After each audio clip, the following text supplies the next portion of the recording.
Welcome back to Behind the Offer. Today I am joined with the offer makers, Jared and Nichole Stull. How you guys doing? Awesome. Thanks for having us. We're excited. So normally in Behind the Offer, I'm going and I'm telling a story about the offer. Okay. So maybe I should change that to say behind the pitch. Okay. Because to me, this is more of like, how do we take a script and an offer and create interest and desire through a pitch? Sure. Right. So we're going to talk about that today, but I want to kind of set a little bit of groundwork before we do.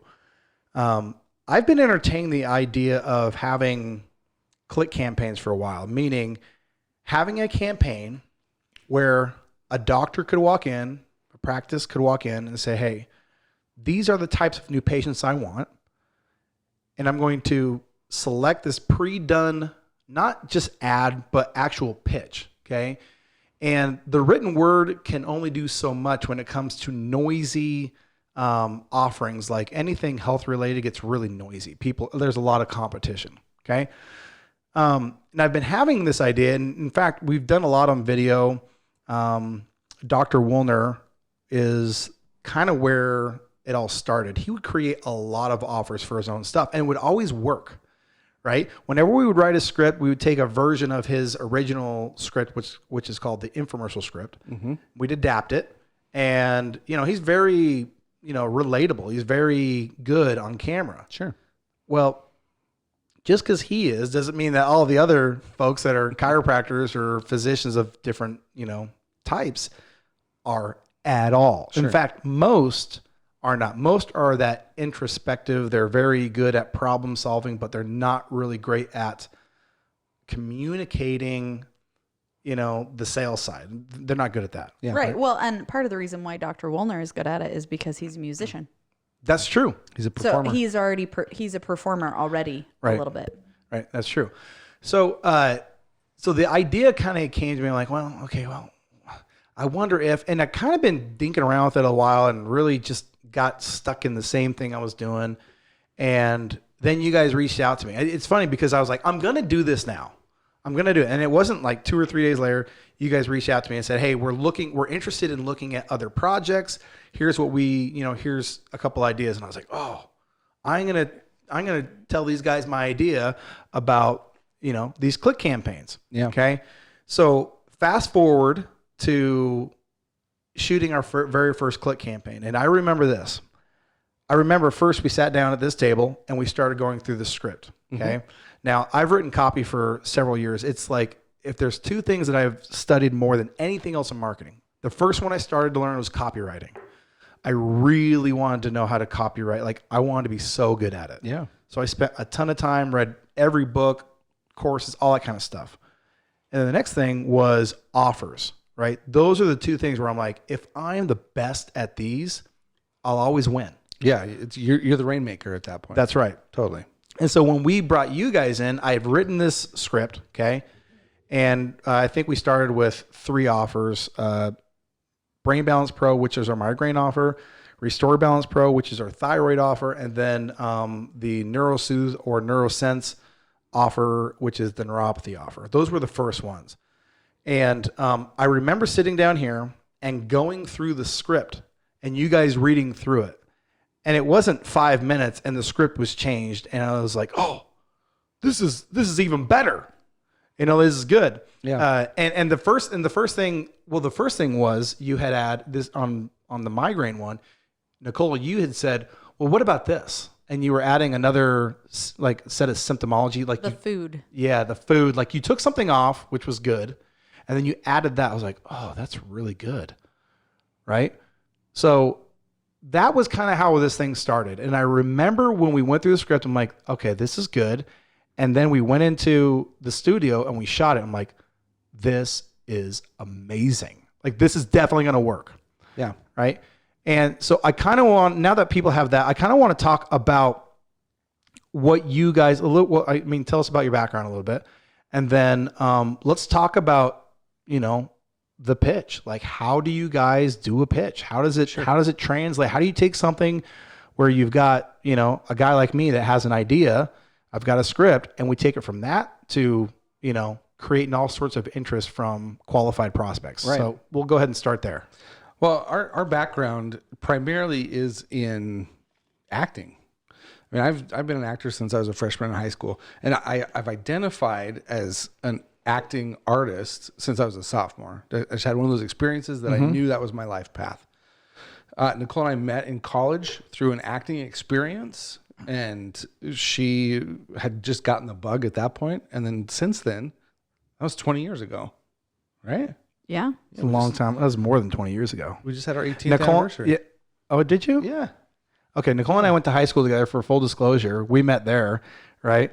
When we were juniors. Yeah, I don't think we really started hanging out till senior year, but you had you had a girlfriend who was a year older than us. Yeah. And so she left, and then you were left adrift. That's true. You and Spencer lost your friend group. They'd all graduated. That's true. We were hanging out with the older ladies. You know what I'm saying? We created a brand new friend group, which was great because I just moved there, and I needed it too with Kylie and Amy. That's right. Yeah, that's right. So we knew each other from there, but you guys took your acting experience and all where you started. And I mean, I know you've done a lot of commercial stuff. Yeah. The big one that I know, maybe you guys know other ones that I don't, but the big one was ClickFunnels. Yep. Right. And we've had to go back a little bit before that. I've acted forever. Right. And it's hard to make a living as an actor. Right. In some aspects. We've figured it out for the most part so that we're doing better now, making a living as actors. But I'd taken on another job with a company called ClickBank here in Boise. Right. And ClickBank is a big digital online retailer, right? Kind of an 800-pound gorilla in the digital product space. Right. Ebooks and that kind of stuff. So I started to learn digital marketing. And that was 10 years ago. I found Russell Brunson from there and then worked for him back before he had ClickFunnels as one of his coaches. So I've been in the acting world for a long time and then the digital marketing space for quite a while as well. A nice little blend. Total marriage. Yeah. 100%. The thing that was interesting for us is Jared had done a lot of stage acting, and that was his degree, theater. And he'd gotten involved with some film stuff, some commercial stuff when we were down in Utah. And then we moved up here. We really focused on improv. And we started training people in improv. We opened a theater. We did all that kind of stuff. And improv is acting without a script. Then we transitioned into doing some commercial work and some stage work. We were working with, scripts and plays and that kind of stuff. And as we started doing all of these things, we looked at it as all part of our acting life, I guess. And we didn't realize, you don't know sometimes when you have a superpower until Russell knew that we did this stuff. He knew us, he liked us, and asked us to come out and do this commercial for him. And we didn't even really know what it was. In fact, we never saw a script before we showed up. We just had a film day. And so we showed up there, and ironically, actually, we were the first ones there. We were a little worried we were in the wrong place.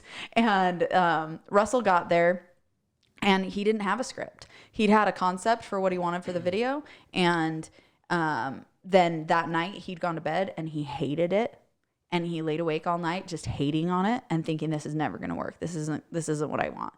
And changed it, so no longer was he going to be in the video with us, which was the original plan. The original plan was just me and him. Then he was like, I'm going to have Jared come do it too.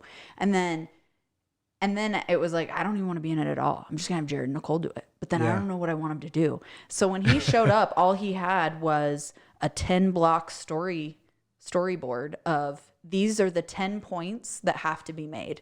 Yeah. But there was nothing written. It was all just a couple of stick figure pictures. I find so funny. Because they're so into specific copywriting and all of that. Yeah, well, not only that, but that video lived on ClickFunnels' home sales page for a year and a half. Yep. And I don't know what the volume of users was from when that video went out to when they transitioned to the gold digger one. But I know it was a lot. Yep. And it's really funny because that video is what brought me into the ClickFunnels world. Yeah. If you could say I'm in the ClickFunnels world. Yeah, no, there were a lot of people who We still, hear that. Yeah, we hear that who often. were like, oh yeah, still. you're why I got involved. I saw you guys and I thought, oh, I'm like them. Yeah. But the cool thing about it was, and this is part of the magic, is that I as soon as Russell said kind of what ClickFunnels was, it resonated with me because I'm trying to make it in the digital marketing world. We didn't right? even know what ClickFunnels was when we showed up to that. Yeah, We didn't. But as soon as he we said, made "Oh, it it builds up. landing pages," okay, well, I know what landing pages are. Yeah, it clicked Yeah. for me, right? I'm Well, like, that's funny I because need this. before that, I knew what landing pages were too. Yeah. But when you guys did the ClickFunnels, I'm like, what is this? Like he positioned it very smartly, intelligently as like a thing that you don't know, but does a pretty cool thing that you want. Yep. You know? Yeah. Which I feel like maybe is that video had a ton of intrigue, a ton of success, but maybe let's take that and transition over to like this. We're doing the same thing Sure. with our click campaigns. Well, Right? it's 100%.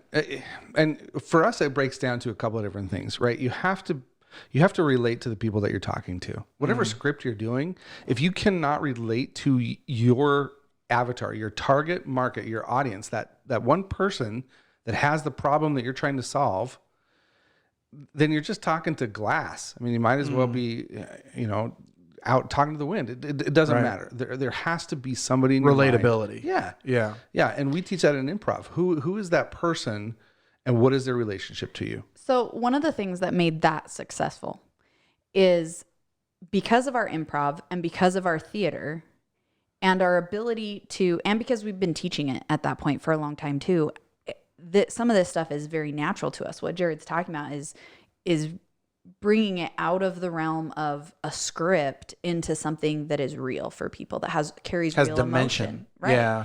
And for Jared and I, we always laugh because those characters that are in that video are Jared and I. They're just Jared and I plus a little bit more enthusiastic, a little bit more, but that's us. Yeah. That's not us every minute of the day, right? And so that's we always tell people when we're doing improv, we want the stories that are the 10%, not the 98% of every day. We want the 10% that's interesting and different. And that's what that video is. And then later we went to Funnel Hacking Live and thought, oh, no big deal. We're just going to go. It'll actually be relaxing. It's just going to be Jared and I. That was the most exhausting 4 days of our lives because we felt compelled to be the extra 10%. You were these characters. Yeah. Which That's is hilarious. us, but it was like hyped up. But one of the things that happens with that is we had a very easy time relating to people in real life, just like we did with that video, is because we understood the problems. We understood where they were at. There was real emotion attached to it. There was a lot of authenticity to it. The same thing happens when we take any other script, and that's something that we do excel at. Right. And when I said earlier, like, you don't know when you have a superpower, we got in the car after that ClickFunnels thing. We had to drive up a couple hours away to celebrate a birthday for our daughter. And we both sat there for a little while. And then I was like, I don't know if other actors could have done what we just did for him because it was such a marrying of all of these skills that we had. Yeah. And that's when we realized, oh, okay, we are good at this. So then when you asked us to come do this for us, this is like, oh yeah, we can do this. This will be fun. This is exciting. Yeah. Well, as soon as we know that person that we're talking to, we can bring in our own experiences. Yeah. And I mean, if we're talking about neuropathy, maybe neither one of us has had neuropathy, but there's been points in our lives when we've had, nerve pain or even types any kind type of pain. Right. Yeah. And so how do we take that and relate that to the person that we're talking to? Yeah. Right. Well, and then I would say, so every offer that we create in the Click Campaign bank, that we have available for people, is the goal is to make a person want what we're offering. Okay. And so all of these niches are relatively unknown to the public, right? Mm-hmm. So you guys, before you came in, had you ever heard of knee decompression? No. Okay. I knew about back decompression just from having physical therapy for my back years ago. So, I mean, these are things that are ridiculously, they're on the cutting edge of technology, but because they're not like opening people up and using robots to, that kind of crap, there's not as much cachet or coverage on them. But knee decompression, spinal decompression, these different approaches to treat, functional medicine, these Like these are better approaches to these things. They're not they're not a silver bullet. Nothing is, but they're absolutely amazing. But you guys got to take a concept, and it's the same thing for me. When I'm writing a script, I got to take a concept that people don't know, build interest and desire to the point to where like, I want that thing, or I want to try knee decompression, or I want to try that supplement, Brain Balance Pro, because I get migraines, whatever it is. So I come into it saying, hey, I need a hook. I need a big idea. I need something that's going to sizzle. I need something that's going to grab attention. Specifically, like I'll just give an example. Like in Brain Balance Pro. Yeah, Brain Balance Pro is the one that has 11 years of MIT experience behind magnesium L-threonate, you know? Yep. And so I had to tell that story in like that many sentences, you know, to where it'd be like, boom. Yeah, that's interesting. That was a very small amount of sentences for those of you that are listening. Yes, that's right. But you guys take what I have and you added, again, another dimension to it that it wouldn't have worked. I mean, if you took the script and put it on an ad, it's not going to work. Sure. But when you guys do it on video, bam, it worked. So talk about the things that you're doing to create that interest and attention. Okay, so a couple of things about that. One, the hooks are awesome that you come up with, and I think the hooks married with the personal relatability that we bring is the magic sauce. I don't think one would work without the other. So right. I'll just say that. But then on the next step in that is that Nichole and I both read a ton. I mean, we are really well read. I don't want to say we're super smart or anything like that, but we read. I am super smart. You are, but you have had 5 kids. Yeah, I've lost brains. This is me super smart. She's lost more brains than I've ever had. Oh my gosh, anyway, it would be scary. What if you didn't have any kids? She'd be like, we'd be like the president or something. Yeah. Well, not that takes much intelligence. But anyway, the point is this: we bring some experience as far as words go into the experience, right? There's not a lot of words that we haven't seen or read. We're out of battery on that guy. Okay, we're good on that one. Good. All right, so you guys keep talking. This will be improv. I'm going to go add a battery, but keep going. Awesome. So we bring that knowledge to it. So when we're reading the hook, it's things that maybe we haven't heard about before, but we can really quickly catch up on where that is at and how to relate it to other people. So we talk about a tool that we've used specifically for people who maybe aren't experienced performers, that there are some different parts to how you deliver. We call it character work. And what we mean by that is the persona that you are presenting as somebody who's talking. And there's 4 parts. We call it whip. You start at the head and go down. So the first one is words, which is the words that are written, and also, you know, how you say them and do they make sense and how do you deliver them. Subtext a little bit. Yeah. So all of that is the script and how that all fits together. So words are important, and with good words and that sticks out. Right. So that's the first part. The next part is important, and that's the heart. And that is when you put in the emotion, the feeling, the whatever, you know, words without heart are boring. And it's one of the reasons why written is a different ball game. It is. Because you can't put the emotion into it. Right. Right. So you can't show the emotion in it. Right. Yeah. And so the delivery is different. And so to have heart in your writing is a different thing than what we're talking about. But so you've got the heart, and that is also not just your emotion, but the emotional journey that you're wanting, especially when we're talking about any kind of sales copy, any kind of commercial, anything like that. You're talking about the journey you're trying to take somebody on with you, right? At the beginning, you want them curious. It's why people put hooks and something interest to grab attention at the beginning. You want them curious, and then but you also want them to know what that pain is that they're dealing with. So that's the next part. So you get them in like, do you know what it feels like when you're stuck? I mean, I remember looking at the neuropathy offer and thinking, okay, is this people who know they have neuropathy or people who have nerve pain and don't know that it's called neuropathy and that there might be something they could do? Right. And so it's some of that. It's figuring out, where are they at the beginning? Are they're in pain and they're they've tried things, they're feeling hopeless, Right. they don't know what to do next. And then it's, where do we go? Well, for me, when we get to the MIT stuff, it was like, look how exciting this is. Yeah. There's oh my hope. gosh. Yeah. This is, researchers have spent years working on something that might help you. This is an amazing gift. And Right. So as deep as the hook is, and as you can get as technical as you want in the hook, but the reality is, what's the feeling that you want that hook to bring out? So I mean, MIT and magnesium and all that kind of stuff, a lot of that is gobbledygook to a lot of people. But the feeling that they have is not gobbledygook. That's so what's for gonna me, sell. with the MIT, it was the wow factor. Wow, these are the people who did it. Then it was the hope and the excitement. So all of those things I'm thinking about as I'm delivering it. And it's the same thing. I mean, hey, if my kid comes home, or if our 15-year-old just got given a car, not by us, by somebody else. Yeah. And the excitement of that moment, it wasn't going to be something that I was like, so a Century Buick is an old one, but it's nice and heavy. It'll keep you safe. That's not how we're going to deliver it. In Detroit. It's like, oh my gosh, this car only has 40,000 miles on it. You are so lucky. Yeah. Well, we don't get feature laden in our scripts. It's not about, I mean, if there's a feature mentioned, it's mentioned in the context of a story. Right.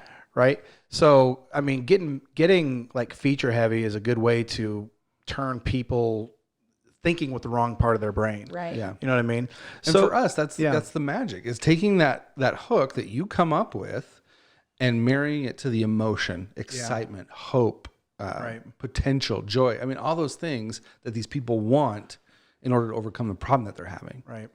One of the things, and just kind of in closing, one of the things that I really like, and I want you to just maybe talk to a little bit. These scripts are written in chunks, meaning when I write a lead, that's the beginning, and a transition, and a body and a hook and all that kind of crap that goes into it. Like, I'm doing it as I write, I'm doing it to say, hey, this is to get your attention. This is to increase your desire. Like, those are the stages I'm going through.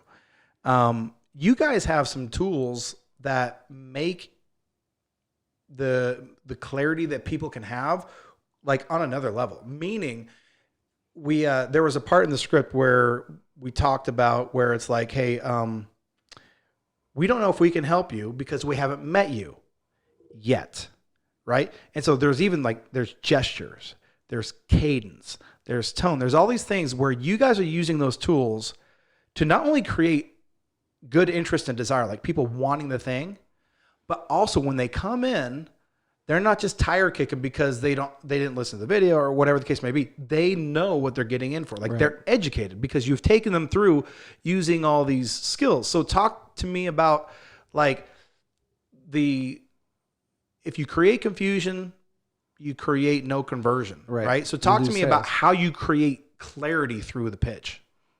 Well, it comes down to the next two things that we actually teach people. Nichole talked about words and heart, and the next two are intuition or gut, and then physicality. And we're not afraid to talk with our hands in front of the camera, or our bodies. I mean, and it comes down to some NLP principles and those kinds of things that come across on camera that people don't realize. Yep.